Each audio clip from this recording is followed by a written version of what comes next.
a 6-core processor, GTX 1650 graphics card, SSD storage to run your OS, and a 3200 MHz RAM. For just 61,000 rupees, what else would you need anyway? Alright, I have already done an in-depth review of the IdeaPad Gaming 3. If you have not watched it, check that one out before you watch this long-term review. The link could be in the I button, and I'll also put that in the description below. Hey guys, I hope you all are doing good, staying safe, staying home, and wearing a mask whenever you're stepping out for essential. Welcome back to my channel. This is Indrajit and you're watching Chase On.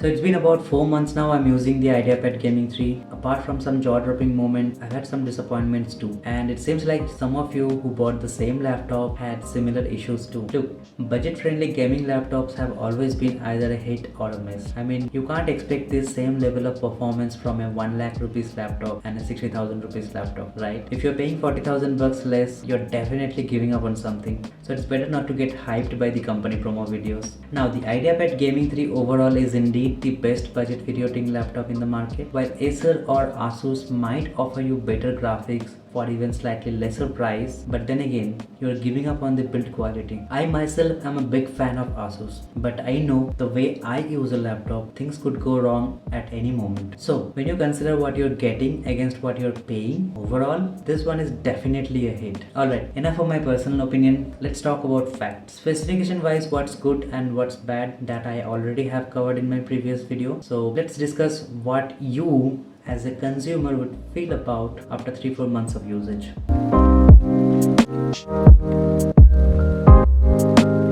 The CPU is the foundation of the PC, be it editing, gaming, or for your day-to-day office works. The core counts play the biggest role. The modern editing software utilizes the advantage of a multi-core CPU and hyper-threading. What I'm trying to say here is, using the 4600H has been the biggest benefit for me, just because of its 6-core processor. Now, that might bring another question, that what about the other variants with Intel processors? The i5 version does come at a cheaper price, but the 10300H has only 4 cores. The i7 version however offers 6 cores, but you're paying about 15,000 bucks more. So performance at this price point, slate.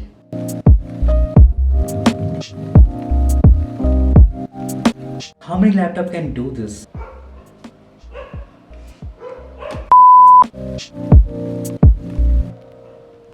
How fast does a 65,000 rupees laptop boots up after 4 months?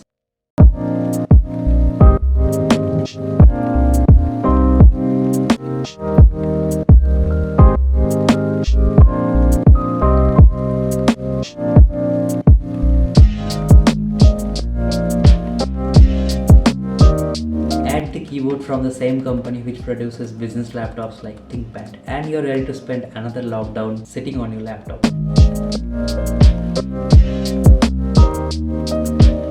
Okay, I can still go to office leaving the adapter at home because I know I can use the laptop for over 8 hours running on power saving mode. However, with the way I normally use the laptop, I do get over 4 to 5 hours easily. Now, when I run the editing softwares or play video games, I still get about 1.5 hours backup. However, that is something you should not do because on battery, the laptop cannot run on performance mode. Hence, you might feel some lags in performance. So keep that one in mind.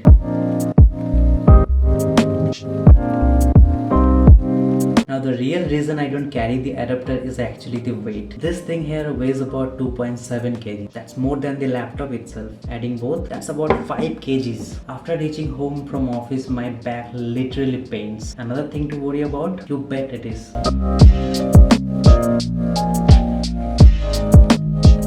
It's only an issue when I run the editing softwares, which to be honest is inevitable. Rest of the times, the 95TDP design does the job exactly for what it was designed to.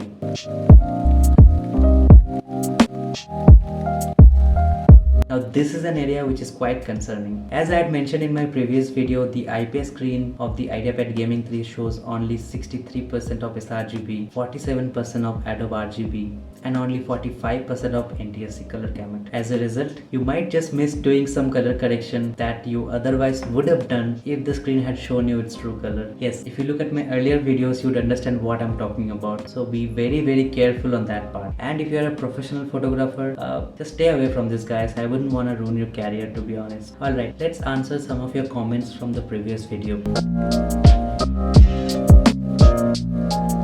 Well, see, there's a lot of variants of i7 that comes with different number of cores and thread counts. The 11th gen CPUs are really good, especially since they now have included the Iris Xe graphics. However, the 4600H performs better than only the 11th gen G series CPUs. As compared to 10th gen, this is better than U, Y, G and some H series CPU. Rest of them are of course better than the 4600H. Okay, if you're wondering what are those series, visit my Instagram page. I've just made a post explaining about the series that might help you choose the right processor for your next purchase.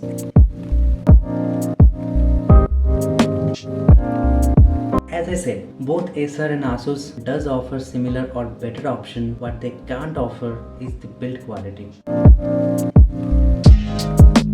The short answer is yes, you can edit the 4K footages that are shot on mobile phones or action cameras. However, there could be drop in frames if the footage is shot on DSLR. You would need 8 cores or above CPUs for those footages to edit seamlessly. Sir mat bola karo yaar. कर सकते हो. Although by that time there could be a whole new generation of performance laptops in the market.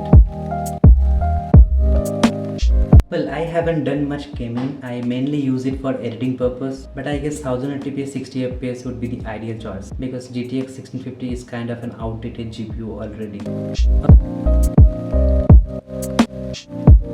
Okay, this is an interesting question. The Ryzen 5 beats Intel in almost every aspect. However, to answer your question, you may have to choose between gaming and editing work. The Intel combination that you are referring would be a better option for gaming, while the Ryzen combination would be a better choice for the editing related works. So you may have to prioritize your requirement and make the purchase.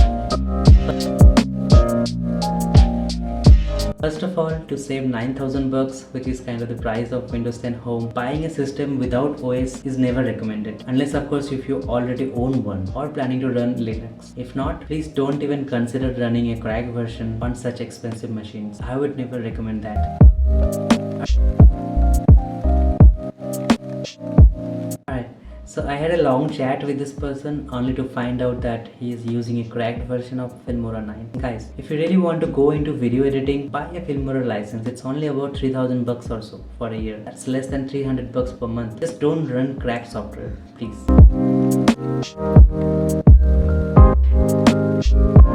As I said in my earlier video, the laptop does go through a bunch of military spec tests to take any PT. But there's something more that you can do, and that is buy an extended warranty and an ADP. Now ADP or accidental damage protection is something only a few brands will offer, not to mention for very few selected models. Fortunately, Lenovo does offer the ADP option for the IdeaPad gaming. So buying the ADP will definitely going to save you some pain in the long run. Damn, I feel like a techie noob, don't I? Alright, enough for the day. By the way guys, if you're just here for the review video, this is actually my motovlogging channel. So do check out some other videos that might interest you. Like last week I did a video on how to choose your first motorcycle and stuff like that.